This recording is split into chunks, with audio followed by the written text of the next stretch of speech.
Things for the World. We have Chris Roberson here, the writer of the new Serenity, No Power in the Verse series. So, you're joining an already great list of creators who have played around in the verse. Yeah. What can we expect from your first crack at the world Joss created in this new series? Well, I'm trying to push it forward. I mean, when I first took this job, it was kind of weird because normally with franchise work, you take all the toys out of the box and you tell a cool little story with them. Right. Put them back the way they were when you got there. Right. But because this is canon, this is the continuity. They wanted me to progress things. Right. Things have to change, and they kept pushing back on my pitches because not enough stuff changed. So, yeah, stuff changes. Stuff happens. So this isn't just like a day in the life of the crew. This is like if you're reading this is like watching the next movie. Yeah. If there was going to be another Serenity movie. Yeah. All right. So what we're going to be getting out of this, I was going to actually kind of ask, when you kind of started formulating the story, were there any characters that you were just dying to get your hands on that you wanted to play around with more than others, or take certain places that haven't really been gone to yet? I like them all. I mean, that's kind of a Weasley answer, but I do.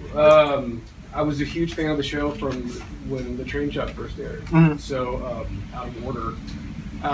These kids are with the DVDs, they don't even know. We didn't even get to watch the last few episodes for years. Look, I'm wearing a brown coat shirt right now. I watched the show for the first time when I saw the movie Serenity. Well, that's okay. I didn't even actually see the show until after I saw the movie in the theaters. But you kids you don't know how easy it is. No, we're like I said earlier before we started this, very spoiled. Yeah. We are very, very spoiled. Yeah. So every one of the characters you were willing to play around with? Did you resurrect Wash? Just tell us now if you resurrected Wash.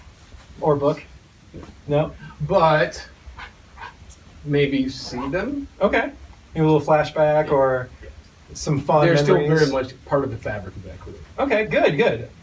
So Firefly Serenity has a huge following and incredibly passionate fans. I mean, when the show went off the air, you think there would be riots almost. Did you feel any pressure while you were crafting your story from the fan community? Because, Not pressure from that side, but more just performance anxiety, just fear of disappointing people. Because I'm a huge fan of the characters, and I know if somebody came in and did a bad job, that I'd be disappointed. And there's a lot of people that are even more passionate than I am about them, so I don't want to disappoint anybody. Well, I already read the issue. I don't want to screw it up. I got to read it a little early, and I liked it. So don't worry. I think people are going to be very happy with what happens. With everything. So while you've been kicking major butt in comics lately, you're a long-time sci-fi novelist. Yeah. That's really kind of where you really started your writing for a long time before you really broke into comics, was writing sci-fi novels. So now that you've written other sci-fi series, Aliens, and all that kind of stuff, but now, how much of your sci-fi experience really bleeds over into this new series? Or, because Serenity is more of a Western in space. Yeah. But do you add a little bit more of your sci-fi flair to it? It's funny, I became a novelist by default. Comics were my native tongue, were my first language. So if anything, my comics informed my science fiction work. Okay. But yeah, certainly I approach them. I approach each project on its own. How's the best way to do this? And because Firefly existed as a TV show and movie, it's not something where you want to have it be very narration heavy, for example. So there are not a lot of captions. Okay. It's carried through dialogue and visuals, just in the same way as a book. Yeah, a TV show. Yeah. Yeah. So, yeah. Cool. Well, let's talk a little bit about iZombie, because you created this series along with Mike already, and it's now getting into its third season. And so, first off, how does it feel to kind of see some of your characters come to life on a TV show? It's super freaking weird. It's awesome, but it's really weird. Do you hear their voice like when you're hearing them talk? Do you ever have those moments where it's like, I'm not sure she would have said this or anything like that? Well, it's abstracted for me a little bit in that Rob Thomas and Dan Ruggiero basically came up with their own characters to fit the concept. Okay. So it's kind of it's like a Jay Garrick, Barry Allen kind of situation. So it's got the same name and the same basic idea, but it's their story. But occasionally there's echoes of stuff. You know, there'd be a line that I'm like, oh, I wrote that one. That was my joke or something. That then crops up later. And particularly they look to the comic a lot for the visuals. So oftentimes the characters on the show will show up wearing something that Mike drew on the page. Oh, wow. Which is weird. That's pretty cool, though. Yeah. That they would kind of take that attention to detail. Do you have a lot of, do you plot out anything with the crew? No, Or I like to say that I'm informed but not involved. Okay. I visited the set and they sent me rough cuts and scripts early on. But once the show took off and was on the air, yeah. I just enjoyed watching it. So I just tune in when it airs. Yeah. That's kind of cool, I guess, to kind of see what happens next. Yeah, like you were saying, like a Jay Garrick, Barry Allen. It's like an alternate, like universe of, you know, a mirror universe of what you've already kind of had in your head and put out there. So that's pretty cool. So I mean, you're doing Serenity, No Power in the Verse. You're doing a whole bunch of other stuff for Dark Horse and all over the place. What are some projects that people should be on the lookout for that you're currently working on? My bread and butter these days is the Mignon's stuff, the world of Hellboy. Right. So Witchfinder, Hellboy and BPRD, The Visitor just got announced, Rise of the Black Flame, more that we can talk about yet.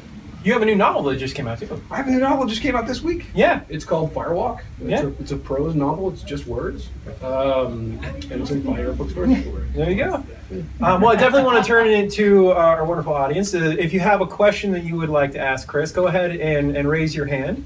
And we can definitely get that going. Yeah. What got you specifically into Serenity? I was already a fan of Joss's because of Buffy and Angel. And so I just was waiting for it to air. So I watched the first episode live. Wow. And of course, you know, I was hooked at that point. So I was already in the tank, you know, from the concept and the creator. Yeah. Oh, go ahead. Yeah. For a lot of the Whedonverse books, they kind of list them on the front of the book as executive producer Joss Whedon. How much hands-on interactivity does he have with the day-to-day of writing this book? On this one, it's different than with, I think they have to do more coordination with the Buffy and Angel books because there's more people involved. With this one, it was more a question of me pitching stuff and then getting a thumbs up and a thumbs down. And there wasn't a whole lot that they pushed back on. Just, you know, but that was kind of like me talking to Dark Horse talking to Joss, and then kind of back through. I've spoken to him about it, but yeah. Any other questions? Favorite episode? I'm horrible with the titles, but it's the Our Mrs. Reynolds. Yeah. Yeah. That's Yeah. my average. Yeah. Yeah, no, that's It's perfect. probably the funniest episode, I think, of the series. If anything, it's at least the funniest episode, I think. And it's structurally set up great. I mean, it's basically structuring the whole thing as a flashback, with starting with Mal naked. Yeah. You know. Yeah. Well, that went well. Yeah. You should go back. Yeah. It's a great one. Yeah. Excellent. Any other questions we have? All right, then. Well, we have a whole bunch of candy for everybody. We have every single Serenity collection, as well as everything that Chris has written recently for Dark Horse here. So feel free to come meet Chris, get your book signed, have some candy, and you got 5 more issues of this great series after that. So thank you, everybody.